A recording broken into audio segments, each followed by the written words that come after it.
Morning dear students.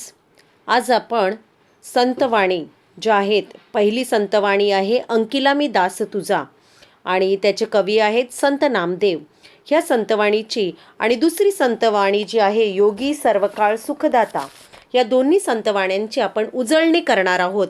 मुलांनो, लवकरच तुमची परीक्षा येणार आहे आणि ह्या परीक्षेची तयारी, एग्ज़ाम की तैयारी आपको अच्छी तरह से करनी है, इसलिए आज हम रिवीजन करने वाले हैं संतवाणी का. ओके, तर आता आपण बघूया की या संतवाणीमध्ये संत नामदेव आपणाला काय सांगत आहेत. त्यांनी या अभंगामध्ये विविध दृष्टांत दिलेले आहेत, अलग अलग एग्जाम्पल्स दिए है आणि परमेश्वराची कृपा, परमेश्वर जो भगवान है, जो देव है, हाँ, उनकी कृपा ब्लेसिंग्स अपने ऊपर आने के लिए वो उनसे रिक्वेस्ट करते हैं. ओके, तर अग्नी माझी पडे बाळू, माता धावे कणवाळू. तर अग्नी म्हणजे काय? आग, इन द फायर. बाळू म्हणजे काय? तर बाळ, बेबी, किड. ओके, आणि कणवाळू म्हणजे काय? तर दयाळू, काइंड.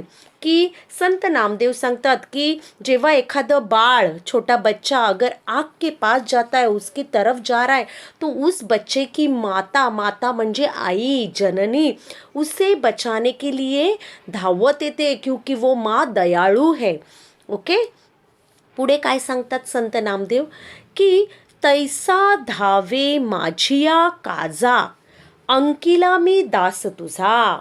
हा, संत नामदेव सांगतात देवाला की हे देवा, तसाच तू माझ्या काजा, काज म्हणजे काम, वर्क, माझ्या कार्यामध्ये तू धावते, कारण मी तुझा अंकित झालेला, तुला शरण आलेला, मी तुझा दास आहे. दास म्हणजे सेवक. मैं आपका दास हूँ, मैं आपको शरण आया हूँ, मैं आपको लीन हुआ हूँ.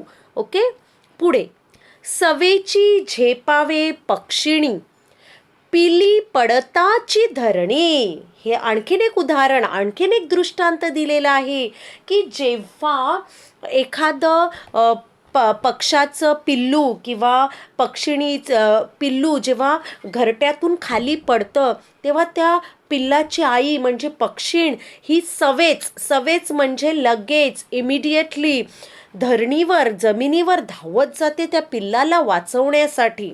ओके, हे झालं आणखीन एक उदाहरण दिलेलं आहे संत नामदेवांनी. पुढे सांगतात संत नामदेव की भुकेले वत्सरावे, धेनू हुंबरत धावे. की जेव्हा वत्सर म्हणजे वासराचा आवाज. हां, वासरू म्हणजे काय? गाईचं पिल्लू. जो गाय का बछड़ा रहता है, उसका जो पिल्लू रहता है, हाँ, तो उसे जब भूख लगती है तो वो अलग तरह का आवाज निकालता है बच्चों. तर इथे काय सांगितलेलं आहे? भूकेले वत्सरावे. भूकेले मतलब भूख की वजह से जो वो बछड़ा रहता है वो आवाज करता है. धेनू म्हणजे गाय, काव. हुंबरत म्हणजे आवाज करत धावे म्हणजे धावत जाते, कारण तिला समजते ती आई आहे. ती प्राणी असलं तरी ती आईचं मन आहे, तिला आईचं हृदय आहे. हां, पुढे बघा काय सांगतात. वनवा लागलासी वनी, हां, पाडस चिंतित हरणी. आता बघा की वणवा म्हणजे काय? जंगलातील आग, ज्याला आपण फॉरेस्ट फायर असे म्हणतो. की जेव्हा वणवा लागतो, वनी म्हणजे जंगल, ओके, रान, तेव्हा आणि त्या वनामध्ये पाडस म्हणजे हरिणीचं पिल्लू, बेबी डिअर जर असेल तर हरिणी चिंतित होते. चिंतित म्हणजे तिला काळजी वाटते, तिला टेन्शन येतं, कारण तिचं ते बाळ असतं. पुढे बघा, नामा म्हणे मेघा जैसा. नामा म्हणजे कोण? संत नामदेव म्हणतात की मेघ म्हणजे ढग. मेघा जैसा म्हणजे जसे. विनवी तो चातक तैसे, म्हणजे ज्याप्रमाणे चातक हा एक पक्षी आहे की तो पक्षी मेघातून, ढगातून जे पाणी पडतं त्या पाण्यावर जगतं. हा एक काल्पनिक पक्षी आहे मुलांनो. हां, असा तर इमॅजिनरी बर्ड हे तर नामा काय म्हणतो कि जिस तरह से चातक पक्षी उस मेघ से, उस बादल से विनती करता है कि पानी बरसा दे तू, मेरी जो प्यास है वो प्यास मिटा दे, उसी तरह से संत नामदेव भगवान से याचना करते कि जब भी मैं मुसीबत में रहूँगा, जब भी मुझे आपकी ज़रूरत रहेगी, तब आप मेरे लिए दौड़ते आना। तो बच्चों, ये हो गया, मैंने आपको थोड़ी सी समरी दी है इस पोयम की।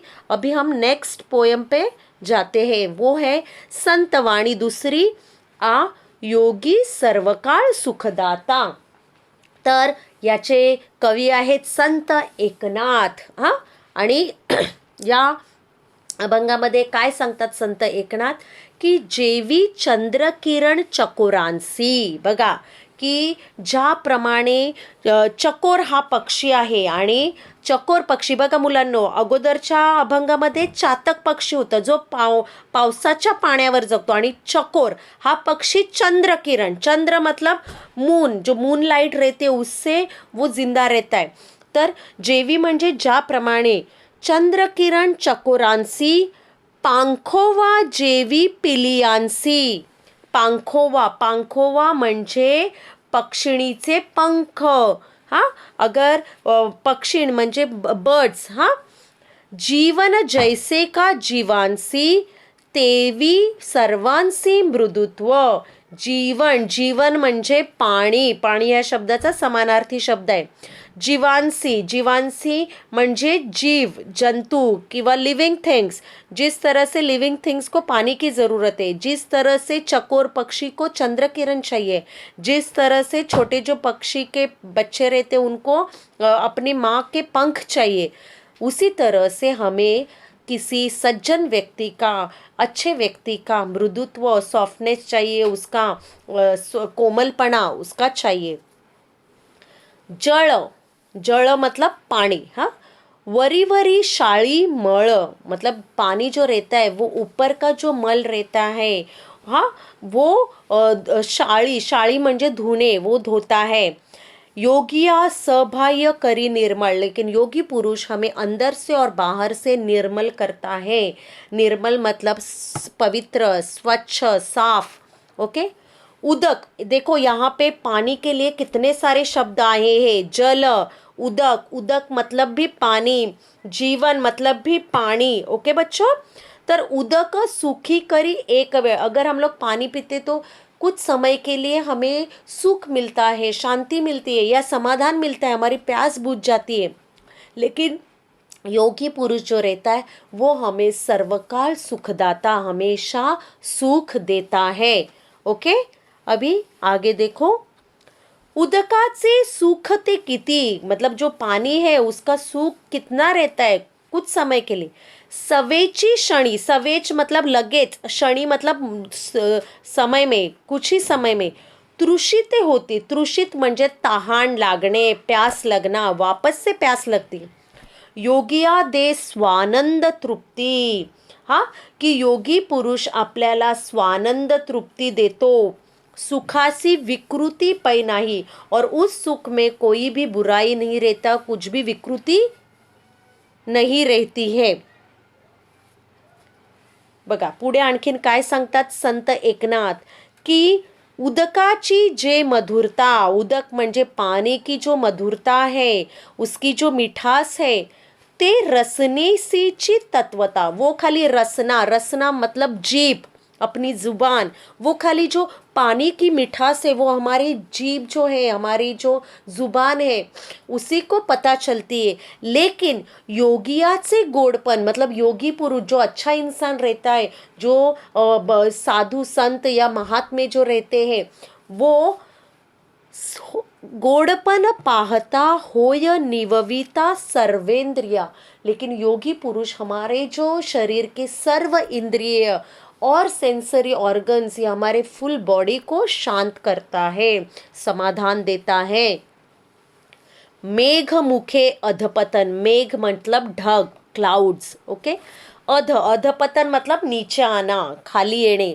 उदकाचे देखोणी जाण, बघा जेव्हा ढगातून पाऊस खाली पडतं तेव्हा जमिनीवर सगळं धान्य पीक हे पिकतं मुलांनो। ओके, अंधपते निवती जन, अन्नदान सकळांसी। जो ऊपर से आसमान से बारिश होती है उसकी वजह से हमें खाने के लिए सब कुछ मिल जाता है। तैसे योगियासी खालुतिये ने, इसलिए संत एकनाथ महाराज कहते कि वो भगवान से कह रहे कि इसलिए योगी पुरुष को खालुती, खालुती मतलब इस धरती के ऊपर आना चाहिए और इस धरती के ऊपर यह लोक मतलब इस पृथ्वी पर उन्हें जन्म लेना चाहिए और उनका जो संदेश है, उनका जो विचार है, उनका जो श्रवण है, कीर्तन है, वो सुन के हम लोगों का उद्धार हो जाएगा।